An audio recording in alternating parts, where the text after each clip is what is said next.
لِيَبْلُوَكُمْ فِيمَا آتَكُمْ، یہ بھی تمہارا ایک امتحان ہے اس میں کہ جس میں وہ تمہیں آزماتا ہے، جو اس نے تمہیں دیا ہے نا اسی میں تمہاری آزمائش ہوتی ہے۔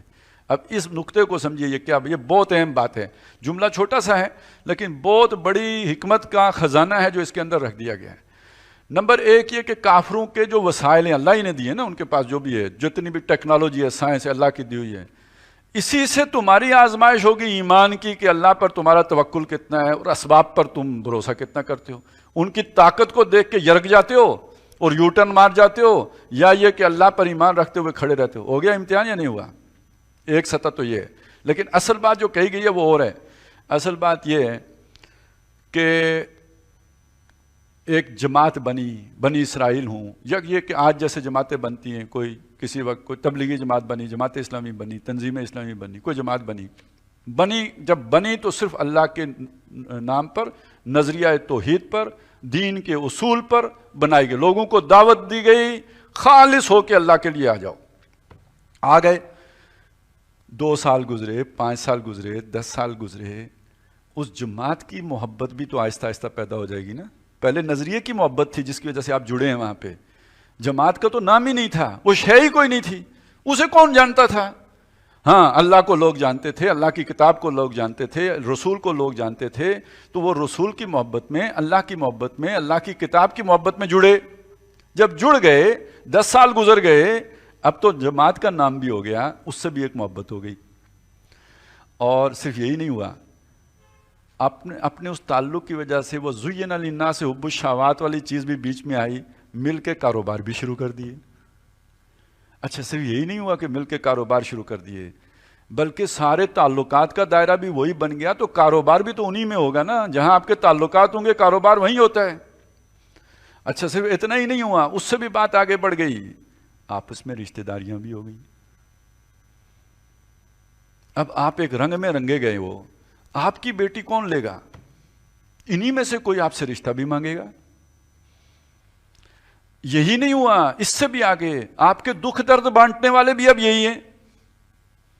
اپنی برادری سے تو آپ کٹ گئے ہو نا، انہی کے بیچ میں ہو، یہی آپ کے دکھ درد بانٹنے والے بھی ہیں۔ تو یہ ایک نیا سٹرکچر آپ کے اوپر کھڑا ہو گیا ہے جس کے آپ قیدی ہو گئے ہو۔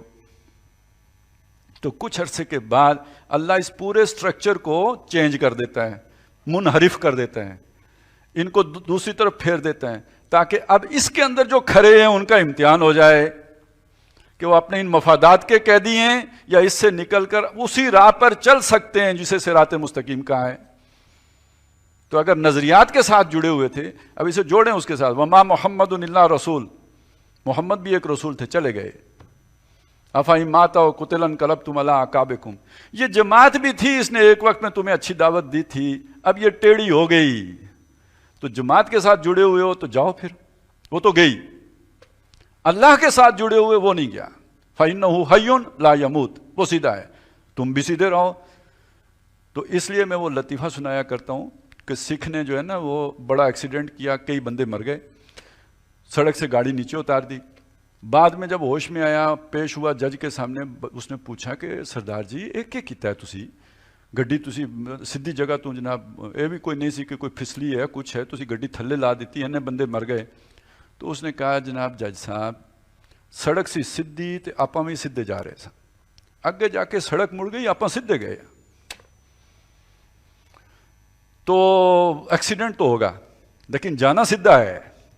سڑک اگر مڑ جائے تو سڑک کے ساتھ مڑ گئے تو آپ نے لوگوں کی پیروی کی، آپ سیدھے گئے صراط مستقیم پر تو آپ نے اللہ کی پیروی کی۔ آپ کا تعلق اگر اللہ سے ہے تو پھر آپ کو سیدھے جانا ہے، اور سیدھے جائیں گے تو پھر ظاہر ہے جب جہاز بھی کریش لینڈنگ کرتا ہے تو کھڑکھڑ تو ہوتی ہے، ایسا تو نہیں ہے نا، اس کے بھی پرخچے تو اڑتے ہیں نا، وہ ٹائر تو نکلتے ہیں اس کے بھی، تو پھر نئی فرکشن تو کریٹ ہوگی جب آپ سڑک چھوڑیں گے۔ تو یہ ہے جو تمہارا امتحان ہو رہا ہے، اسی میں جانچے جاتے ہو کہ اب کوئی نیا بت پال لیا ہے یا یہ کہ تم اللہ والے ہی ہو۔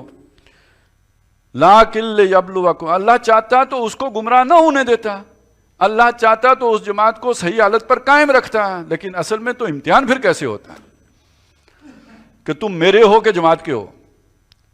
اچھا یہاں اقبال کا وہ شعر ذرا ذہن میں، وہ مصرع، اگرچہ بت ہیں جماعت کی آستینوں میں، مجھے ہے حکم اذان لا الہ الا اللہ، ایک بہت بڑی جماعت کا سالانہ اجتماع تھا، وہاں یہ پوری نظم پڑھی گئی، یہ شعر گول کر دیا، یہ نہیں پڑھا۔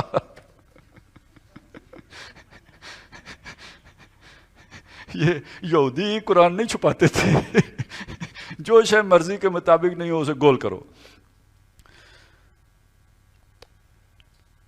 فاستبقوا الخیرات، تو ان بتوں کی پجاری نہ بنو، اپنے سٹرکچر کے قیدی نہ بنو، نیکیوں میں اور بھلائیوں میں سبقت کرنے والے بنو۔ الی اللہ مرجعکم، اللہ کی طرف تم نے لوٹ کے جانا ہے، یہ سارے خول ادھر ہی رہ جائیں گے۔ وَتَرَكْنَا مَا خَوَّلْنَاكُمْ، جو خول ہم نے تمہیں چڑھائے تھے نا یہ سٹرکچر کے، یہ اتھے ہی رہ جان گے سارے۔ بِمَا كُنْتُمْ مرجعکم جمیعاً، سب کے سب نے لوٹنا ہے اللہ کی جناب میں۔ فَيُنَبِّئُكُم بِمَا كُنْتُمْ فِيهِ تَخْتَلِفُونَ، پھر وہ تمہیں بتائے گا جن چیزوں میں تمہارے اختلافات ہوئے تھے، کون حق پہ تھا اور کون نہیں تھا، یہ چیز وہ نہیں چھوڑے گا، یہ تمہارے ان اختلافات کو کھول کے تمہارے سامنے رکھے گا اور حق اور باطل کو کلیئر کر کے چھوڑے گا۔